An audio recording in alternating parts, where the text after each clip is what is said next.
Because we had it made. Those were the days. Good morning. Carroll O'Connor has died. The actor who brought Archie Bunker into America's living rooms and changed the face of American television is being remembered for his impact today, Friday, June the 22nd, 2001. From NBC News, this is Today with Katie Couric and Matt Lauer. Live from Studio 1A in Rockefeller Plaza. And welcome to Today on this Friday morning, everyone. I'm Katie Couric. And I'm Matt Lauer. Carroll O'Connor was one of the greats. He had a long career on stage and screen, but let's be honest, we all remember him as Archie Bunker on All in the Family, and we all owe to him, I guess, a debt of gratitude for words like dingbat and meathead. That's right, and it's easy to forget, Matt, just how revolutionary the bigoted Archie Bunker was at the time. He brought the social and political issues of the day into America's living room, shining a spotlight on ignorance and hate in a laughable way. Carroll O'Connor died of a heart attack in Los Angeles with his wife by his side. He was 76 years old. We're going to look back at his career and hear from some of his colleagues in just a moment. And they were married for 50 years. We'll also have the latest. O'Connor, Archie Bunker burst on the scene in 1971, and TV would never be the same. Some people criticized the role that made him a star, but O'Connor got America talking about the role of race, women, and other social issues like never before. Here's NBC's Dan Lothian. You something, Mr. Stivic. You are a meathead. A meathead, dead from the neck up. 30 years ago, when television was innocent, Carroll O'Connor came along and changed all that. Sticks and stones may break my bones, but you are one dumb polar.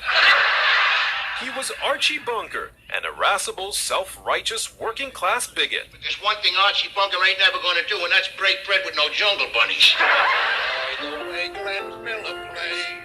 January 12, 1971, Archie began unleashing an unlikely mix of hate and love and plenty of laughs in what would become the hit show All in the Family. You make him out a queer. I never said a guy who wears glasses is a queer.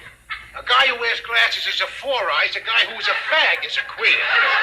The show's executive producer and creator, Norman Lear, last night reflected on the impact of his star. Carroll O'Connor took some lifeless words that I had written and gave them blood and flesh and life, everything that All in the Family was. I owe primarily to him. I think Carroll O'Connor understood very well. He was holding up a mirror to America.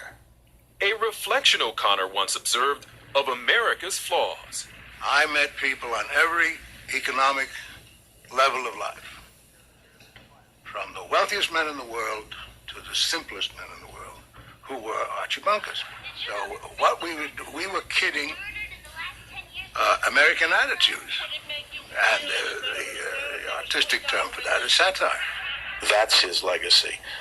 Not just the character he created, but the quality, and showed us that you can entertain people and also make them think and feel at the same time.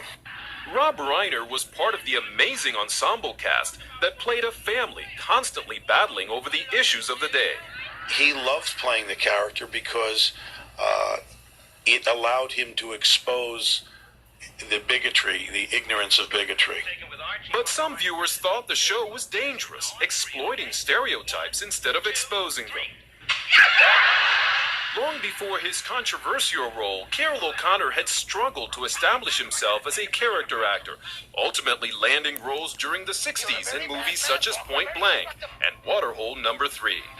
But it was his role in What Did You Do in the War, Daddy that caught Norman Lear's eye and led to O'Connor's stardom. All in the Family was ranked number 1 for 5 years and won O'Connor 4 Emmys. Let me cut this out. But in the late 80s and early 90s, O'Connor reinvented himself as a dramatic actor in the show In the Heat of the Night, where his character, a small-town sheriff, embraced diversity. You still think we ought to learn? O'Connor's son, Hugh, co-starred with his dad. But in 1995, the veteran actor's most dramatic moment was his real-life tragedy, when that son, a drug addict, committed suicide. Hours later, a grieving father lashed out at the man who sold his son drugs.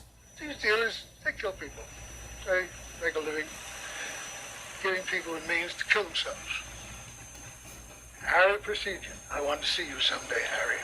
O'Connor shared his pain and anger in an interview with Katie Couric. I know you were so angry. What did you want to do if he'd come to see you? I don't know. If he had come to see me in a threatening way, I would have killed him. But instead, the man who was later convicted of drug possession and furnishing drugs to Hugh O'Connor sued the actor for slander. He's a partner in murder, not An accessory. A partner in murder. I want to harm him In the worst way in the world. Certainly I want to harm him. He deserves harm. Where did this guy pay Any income tax last year. When did he file a return? Ultimately, a jury found the actor had not slandered the drug offender, but it was little consolation for O'Connor. Answer. My son is dead. And there isn't a day that I'd miss him and want him back in the worst way. And I'll be feeling that way for the rest of my life. But in the end, O'Connor will be remembered most for comedy, not tragedy. For Today, Dan Lothian, NBC News, Los Angeles. It's 7:06. Now here's Matt.